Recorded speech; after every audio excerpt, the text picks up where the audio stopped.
ரமதான் மாதத்தில் நோன்பில் அனுமதிக்கப்பட்ட காரியங்கள் என்ன? மிஸ்வாக் செய்வது அனுமதிக்கப்பட்டது.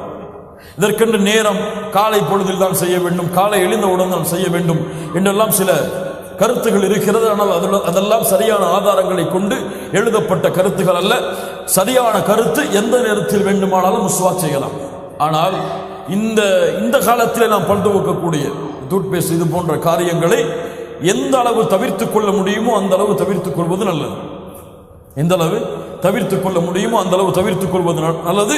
மிஸ்வாக் செய்வது அனுமதிக்கப்பட்டது. துர்நாற்றம் வருகிறது, அதனால் பல் துவக்கிறேன், இதுவெல்லாம் ஒரு நோன்பாளை உடைய அழகல்ல. அந்த துர்நாற்றம் அல்லாஹ்விடத்திலே கஸ்தூரி நறுமணத்தை விட சிறந்தது.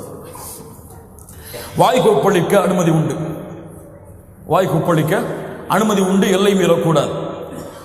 நாசிக்கு தண்ணீர் செலுத்த அனுமதி உண்டு, எல்லை மீறக்கூடாது. குளிர்ந்த நீரை கொண்டு குளிப்பதற்கு அனுமதி உண்டு, எல்லை மீறக்கூடாது.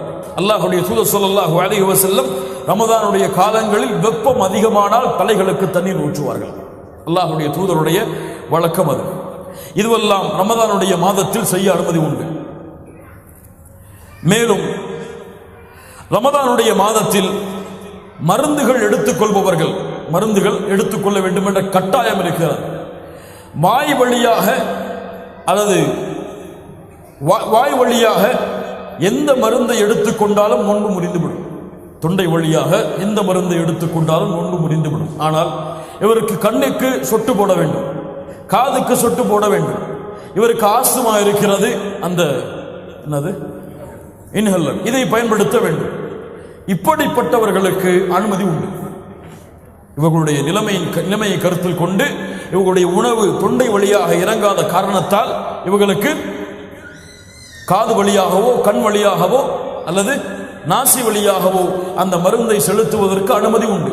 ஆனால் சக்தி தரக்கூடிய மருந்தை செலுத்தக்கூடாது. எது? குளுக்கோஸ் போடுறது. அது குடிச்சா அது போட்டா தொண்டை வழியாக தான் இறங்கக்கூடாது. குளுக்கோஸ் வழியாக உள்ளே ஏற்றுற உணவு செய்யக்கூடாது. அது நோன்பை முறித்துவிடும். அவருடைய நோய்க்கு இது செய்தால் குறையும் என்றால் செய்வது அனுமதிக்கப்பட்டது. அந்த நோயுடைய தடுமனை அது குறைக்கும் என்றால் செய்வது அனுமதிக்கப்பட்டது. ஆனால் அதை தவிர்த்துக் கொள்ள முடியும் என்றால் தவிர்த்துக் கொள்வதுதான் சிறந்தது. இது நோன்பு காலங்களில் அனுமதிக்கப்பட்டது. அடுத்ததாக ரமதானுடைய சுன்னத்துகள், நோன்புடைய சுன்னாக்கள் என்ன? முதலாவது சுன்னா, ஃபஜ்ருடைய வக்திற்கு நெருக்கமாக இருக்கக்கூடிய நேரத்தில் சஹரை சாப்பிடுதல். சஹரை பிற்படுத்துதல். சஹரை எவ்வளவு பிற்படுத்த முடியுமோ அவ்வளவு பிற்படுத்துதல். அல்லாஹ்வுடைய தூதர் ஸல்லல்லாஹு அலைஹி வஸல்லம் சொன்னார்கள், என் உம்மா என் சமூகம் நன்மையில் இருக்காது மஅஹரு ஸஹூர், சஹரை பிற்படுத்தும் வரை. அல்லாஹ்வுடைய தூதர் ஸல்லல்லாஹு அலைஹி வஸல்லம் சொன்னார்கள், தஸஹரு, சஹர் செய்யுங்கள், ஃபஇன்ன ஃபிஸ் ஸுஹூரி பரக்கா, சஹருடைய உணவில் பரக்கத் இருக்கிறது. சஹாபாக்களுடைய காலத்தில் சஹாபாக்கள் சொல்கிறார்கள், தஸஹர்னா மஅன் நபி, அல்லாஹ்வுடைய தூதரோடு சஹரை மேற்கொள்வோம், அதற்கு பிறகு ஃபஜ்ருடைய தொழுகையை தொழுவதற்காக எழுந்து செல்வோம். அப்போது கேட்கப்பட்டது, அந்த அதானுக்கும் ஃபஜ்ருடைய அதானுக்கும் சஹருடைய நேரத்திற்கும் இருக்கக்கூடிய இடைவெளி என்ன? 50 குர்ஆன் வசனங்களை ஓதி முடிக்கலாம். அதுக்குள்ளதான் சாப்பிடுவாங்க. 50 வசனத்தை ஓதிக்கு எவ்வளவு ஆகும்? ஒரு 10 நிமிஷம். அந்த 10 நிமிஷம் தான் அவங்களுடைய உணவு இருக்கும்.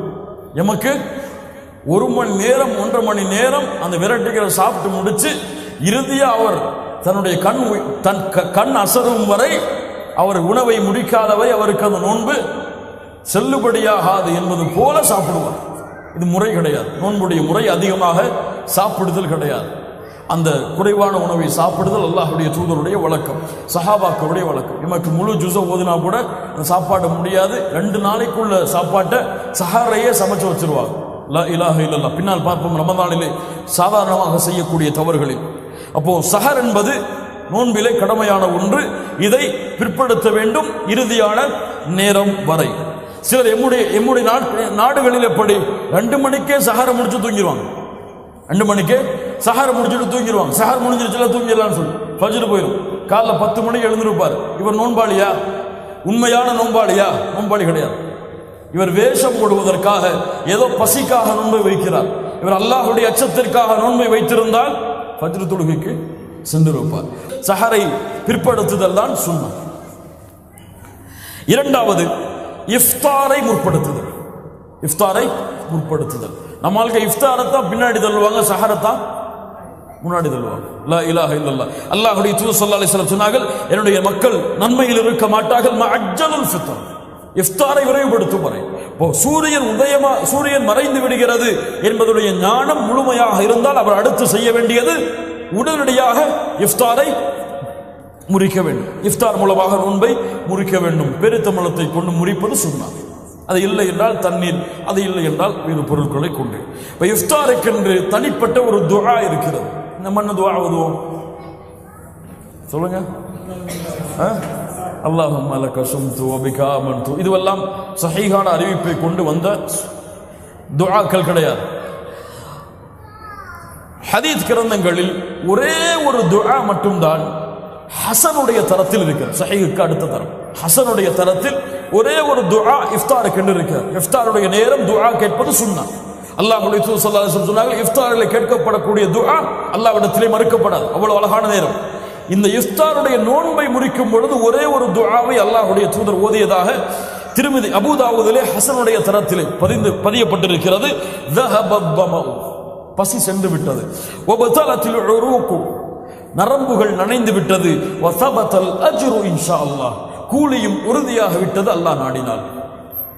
ذهب الظمأ وبطلت العروق وثبت الأجر إن شاء الله. துஆவுடைய கிதாபுகளில் இருக்கும், பார்த்து படித்துக் கொள்ளுங்கள். நான்காவது, புறம் பேசுதல், பொய் பேசுதல் போன்ற காரியங்களை விட்டு விலகி இருத்தல்.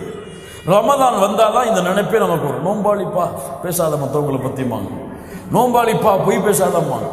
ரமதான் அல்லாத மாதங்களில் புறம் பேசுவதற்கு உங்களுக்கு வகை வந்திருக்கிறதா? பொய் பேசுவதற்கு வகை வந்திருக்கிறதா? கோல் சொல்வதற்கு வகை வந்திருக்கிறதா? லா இலாஹ இல்லல்லாஹ். ரமதான் மாதத்தில் அல்லாஹ் பயிற்சி படுத்துகிறான் மற்ற மாதங்களில் செயல்படுத்துவதற்காக. இவர் ரமதான்ல மட்டும்தான் பயிற்சி பண்ணி ரமதான்ல எக்ஸாம் பண்ணி 100% பாஸ் பண்ணிட்டு அடுத்த மாசம் ஃபெயில் ஆயிடுவார். லா இலாஹ இல்லல்லாஹ். இவர் உண்மையான நோன்புடைய கூலியை அடைய முடியாது. அல்லாஹ்வுடைய தூதர் ஸல்லல்லாஹு அலைஹி வஸல்லம் சொன்னார்கள், பொய் சொல்வதை விட்டும் அது போன்ற செயல்பாடுகளை விட்டும் யார் விலகவில்லையோ அவருக்கு நோன்பிலே பசித்திருப்பதாலும் சாப்பிடுவது விலகி இருப்பதாலும் எந்த பணம். ஏழைகளுக்கு உணவளிப்பது ரமதானுடைய சுன்னாத். அல்லாஹ்வுடைய தூதர் ஸல்லல்லாஹு அலைஹி வஸல்லம் சொன்னார்கள், ரமதானுடைய இஃப்தாரில் ஒருவருக்கு பொறுப்பேற்றால் அவருடைய நோன்பின் கூலியை இவர் அடைந்து விடுவார். இஃப்தாருக்கு ஏற்பாடு செய்வது, அதற்கு உதவி செய்வது, பள்ளிகளிலே சென்று அந்த இஃப்தாருடைய உணவுடைய வேலைகளை செய்வது, இதுவெல்லாம் சுன்னத். இதுவெல்லாம் நன்மைகளை தரக்கூடிய செயல். ஏழாவது, முடிந்தால் உம்ரா செய்வது. அல்லாஹ்வுடைய தூதர் ஸல்லல்லாஹு அலைஹி வஸல்லம் சொன்னார்கள், ரமதானிலே செய்யக்கூடிய உம்ரா ஹஜ்ஜுடைய கூலியை போன்றது, அல்லது என்னோடு ஹஜ் செய்த கூலியை போன்றது. எட்டாவது, ரமதானுடைய இறுதி 10களில் இஅ்திகாஃப் இருப்பது. அல்லாஹ்வுடைய தூதர் ஸல்லல்லாஹு அலைஹி வஸல்லம் அடைந்த எல்லா ரமதானுடைய இரவுகளிலும் ரமதானுடைய இறுதி 10களிலும் பள்ளிகளில் இஅ்திகாஃப் இருந்தார்கள், அல்லாஹ்வுடைய தூதர் சந்திக்கும் வரை.